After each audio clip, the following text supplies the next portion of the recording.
Futures trading involves risk and is not suitable for all investors. Content provided in this segment is meant for educational purposes and is not a solicitation to buy or sell commodities.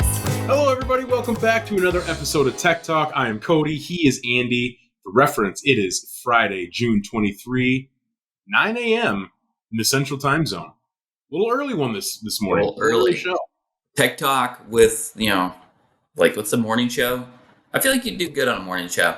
I think we would. A little coffee or something like that. You can talk about mowing lawns and stuff and making frittatas. I feel like you do well on a morning show. We're giving everybody the open right on some of these markets. I mean, we're rocking and rolling. What else could you want? Wake up with Cody and a cup of coffee. That sounds like a show right there. There you go. Cody and a cup. Well, which one are we starting with first here? Dude, little Dec Corn just reopened itself. Little December corn. I guess what goes up must come down. I suppose, in a big way. That's the thing about this market recently, as you can see. I mean, the volatility here has been wild.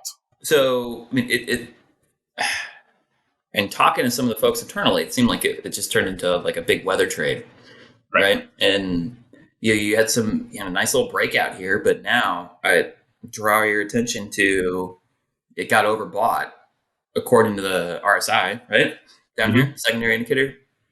And then cross back into, it crossed back through the overbought. So when you cross into it and then cross back through it, that is typically like a sell signal, right? So if the chart looks, if you have a bearish setup and then you have this, that is typically, confirmation of bearishness, if you will. Okay, here's my question. I have a question on that real quick.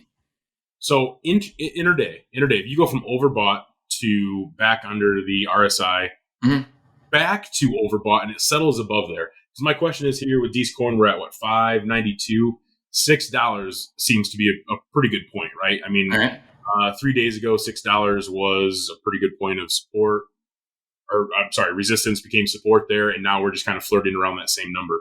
If we go take the RSI above overbought and settle there, what does that tell you within the intraday movement?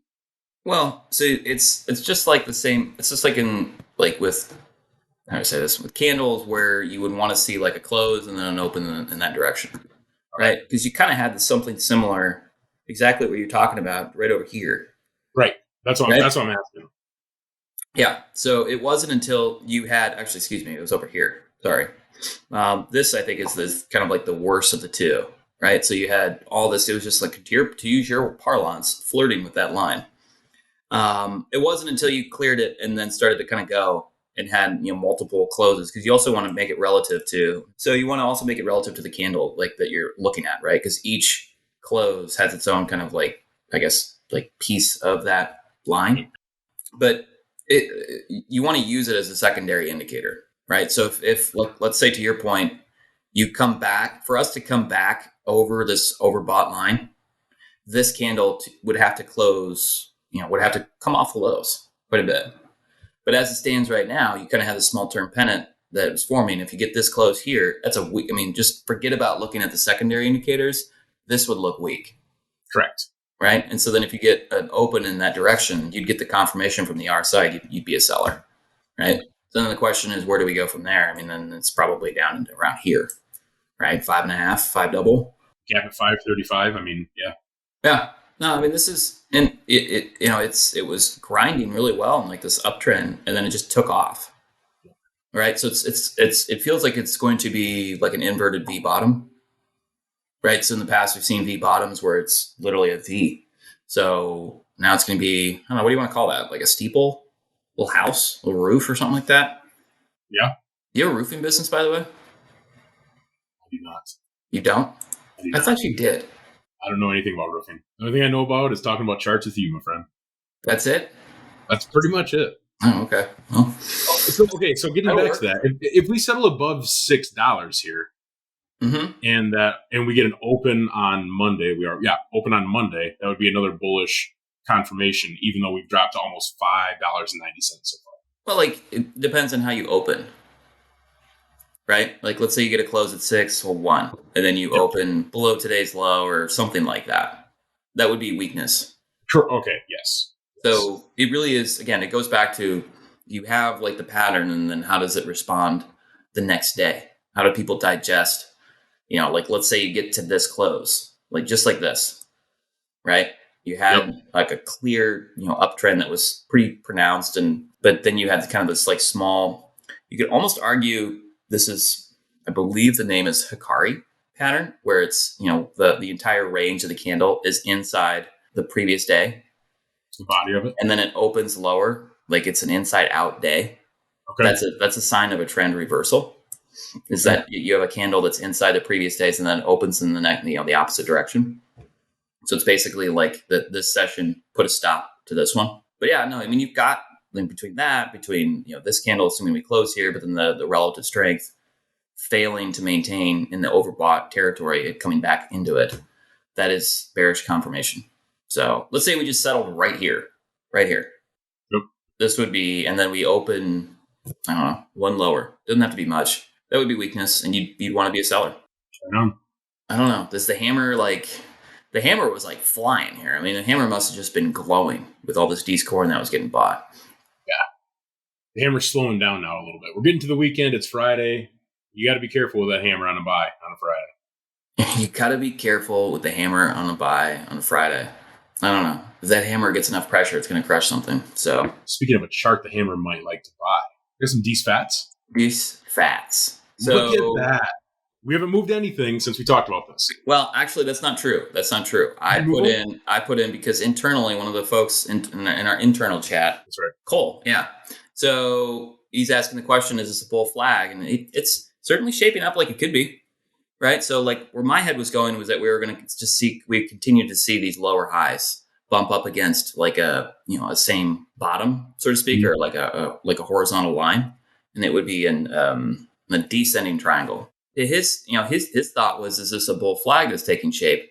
And, if we can get this little breakout here, then he may be onto something, right? Because, fats and feeders, especially feeders being inverted to corn. You saw feeders, take a big hit as corn rallied, right? And so you seemed like at least the thought was that we're seeing some pressure in fat cattle here because of what was going on in corn. But if we start to settle that market down a little bit, this is taking shape like it could be a bull flag. So bull flag is basically, it's almost like, I think of it like waves 1, 2, and 3, right? It's just that it's the wave 2 takes a lot longer and it creates somewhat like, it looks like a flag, right? So if you get rid of this line, right? The measurement would be, you'd take basically the length of, they call it the flagpole, and then just add it on to wherever it breaks out from. So, and as of where you have the downward trend drawn, and it is early in the trading day right now, but we have broken out of that downward trend so far. You sure have. Not a settle, but a trade. Yeah, you need to get it settled through it, and then if we open, let's say we settled through it today, and then open higher on Monday. Yeah, you'd want to be looking for this measurement here, 188.5. Big bull market here. So new highs if that happens. The only issue, I'd say, the thing that you'd want to exercise a little bit of caution is you're getting some bearish divergence from the secondary stuff, right? So the momentum has clearly been to the downside, right? And so if you have to look at like the momentum is basically this dash line is a zero line. So when it crosses from positive to negative territory by going from higher to lower here, what it's saying is that the bears are getting more like lower closes relative to the last, in this case, 12 trading sessions.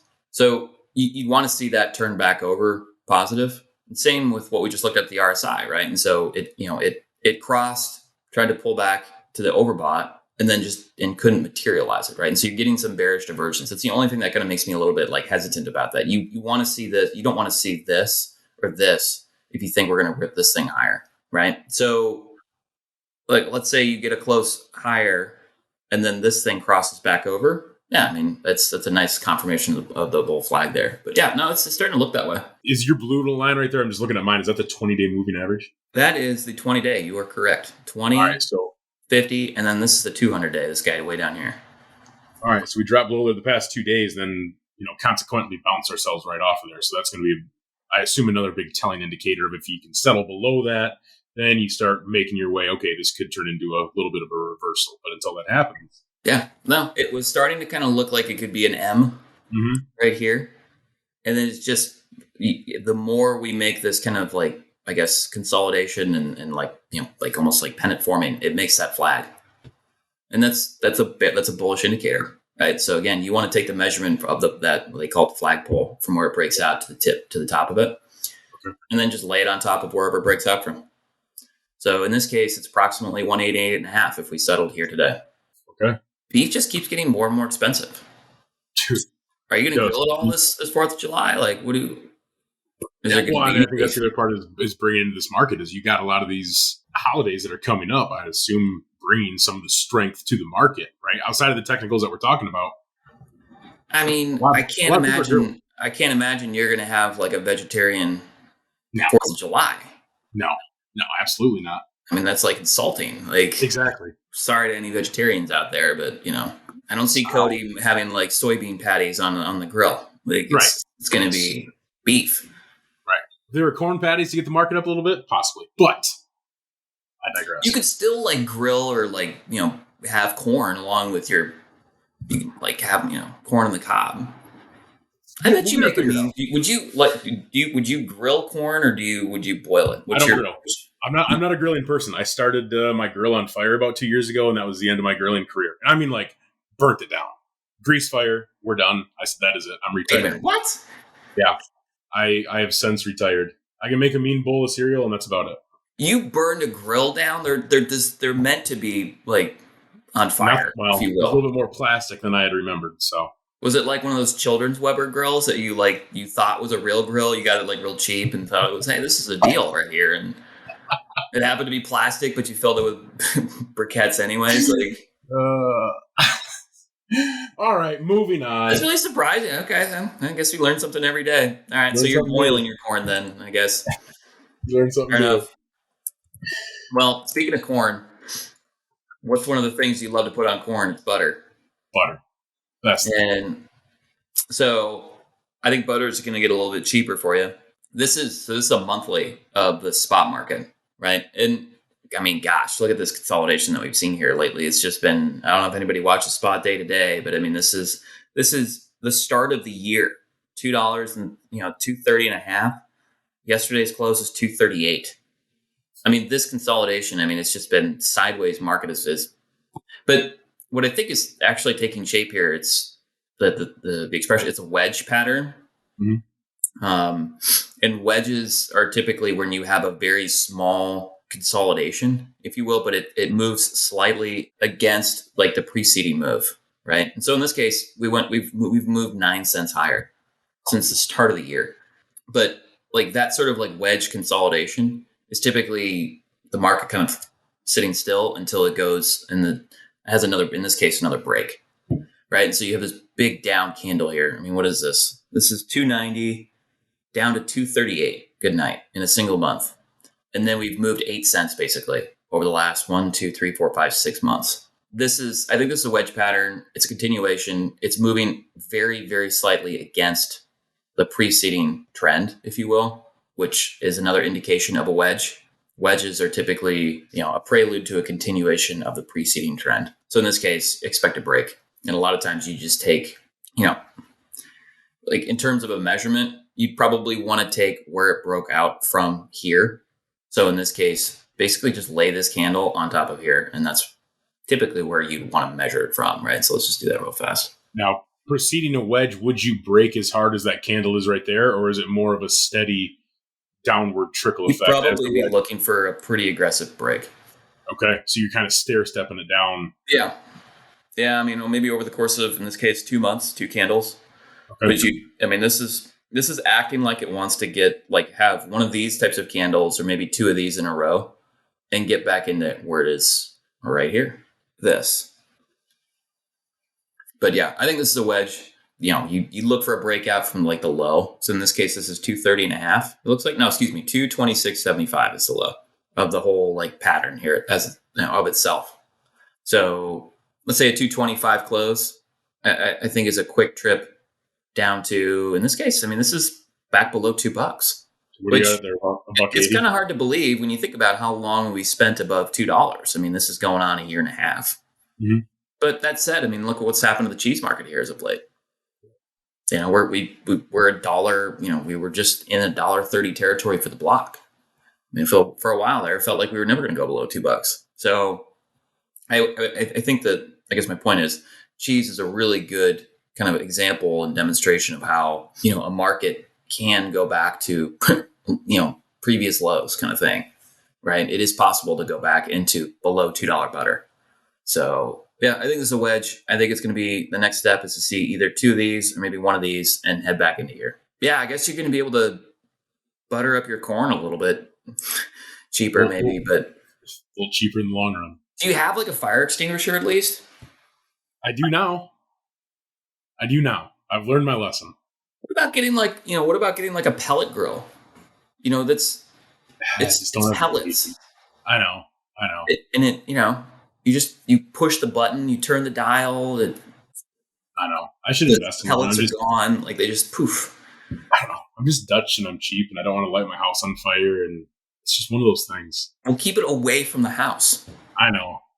I'm just making excuses at this point. I just need to bite the bullet and do it. Just do it. Gosh, get back on that horse. Just because you almost burned your house down and killed yourself doesn't mean that you can't go try again. Right, exactly. Gosh. All right. Well, I'll work on that for next episode, and we'll let everybody know. Just go get a small one. We'll test it out. There's probably a July 4th sale coming up, or I don't know. So we're waiting. Post Father's Day sale. Just say your father's. I don't know. Just probably are. I mean, maybe. All right, everybody. Well, with that, learning more about my life, we appreciate you watching, tuning in. If you have not subscribed to our channel, please do subscribe to the YouTube channel. Click the like button, give us a thumbs up, leave us a comment, ask for charts so Andy and I can look at it for next week. Ask for grilling tips. Send me some tips. I'm always looking for them. But until then, everyone have a fantastic week. Hopefully you get some rain. We'll see you next week.